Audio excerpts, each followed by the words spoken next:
All Assamese জিকে YouTube চেনেলটোৰ জৰিয়তে অন্য এটা ভিডিঅ'লৈ আপোনালোকক স্বাগতম জনাইছোঁ। যিসকলে নতুনকৈ চাই আছে তেওঁলোকে ছাবস্ক্ৰাইব কৰি ল'ব যাতে আগলৈ এনেদৰে ভিডিঅ'সমূহ পাই থাকিব পাৰে।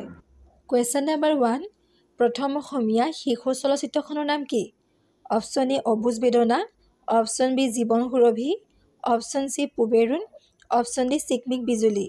ইয়াৰ শুদ্ধ উত্তৰটো হৈছে অপশ্যন এ অবুজ বেদনা।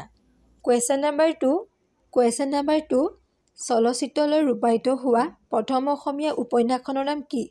Option A Miri Jiyori, option B পিতা পুত্ৰ, অপশ্যন চি পৃথিৱীৰ হাঁহি, option D Manomati.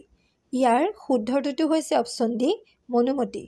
Question number 3, Bhabendranath শইকীয়াই কোনখন গ্ৰন্থৰ বাবে সাহিত্য অকাডেমি বঁটা লাভ কৰে? অপশ্যন এ শৃংখল, অপশ্যন বি ৰাতি ফুলা ফুল, অপশ্যন চি ৰং মিলি হাঁহি, অপশ্যন ডি সেন্দুৰ। ইয়াৰ শুদ্ধ উত্তৰটো হৈছে অপশ্যন এ শৃংখল। কুৱেশ্যন নাম্বাৰ 4, নিজৰাৰ কবি বুলিলে কোনগৰাকী কবিক জনা যায়? Option A Ratnakanta Barkakati, option B Amulya Barua, option C Sailadhar Rajkhowa, option D Binanda Chandra Barua. ইয়াৰ শুদ্ধ উত্তৰটো হৈছে option C Sailadhar Rajkhowa. Question number 5, অসমত চাহ খেতি কেতিয়াৰ পৰা আৰম্ভ হৈছিল?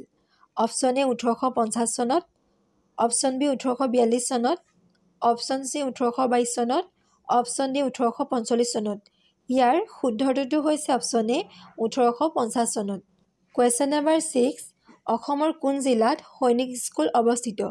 Option A Bongaigaon, option B Goalpara, option C Sivasagar, option D Tinsukia. ইয়াৰ শুদ্ধ উত্তৰটো হৈছে option B Goalpara.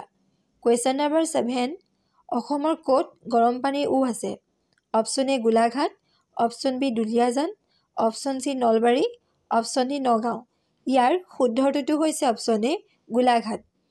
Question number 8, অসমৰ জাপি শিল্প কোনখন জিলাত আছে? Option A Nalbari, option B Barpeta, option C Bongaigaon, option D Silchar. ইয়াৰ শুদ্ধ উত্তৰটো হৈছে option A Nalbari. Question number 9, Asom Sahitya সভাৰ প্ৰথম অধিৱেশন ক'ত অনুষ্ঠিত হৈছিল? Option A Sivasagar, option B Tezpur, option C Nagaon, option D Barpeta. ইয়াৰ শুদ্ধ উত্তৰটো হৈছে option A Sivasagar. Question number 10, উপন্যাস সম্ৰাট বুলিলে কাক বুজা যায়? Option A Rajanikanta Bordoloi, option B Syed Abdul Malik, option C Atul Chandra Hazarika, option D Benudhar Sharma. ইয়াৰ শুদ্ধ উত্তৰটো হৈছে অপশ্যন এ ৰজনীকান্ত বৰদলৈ।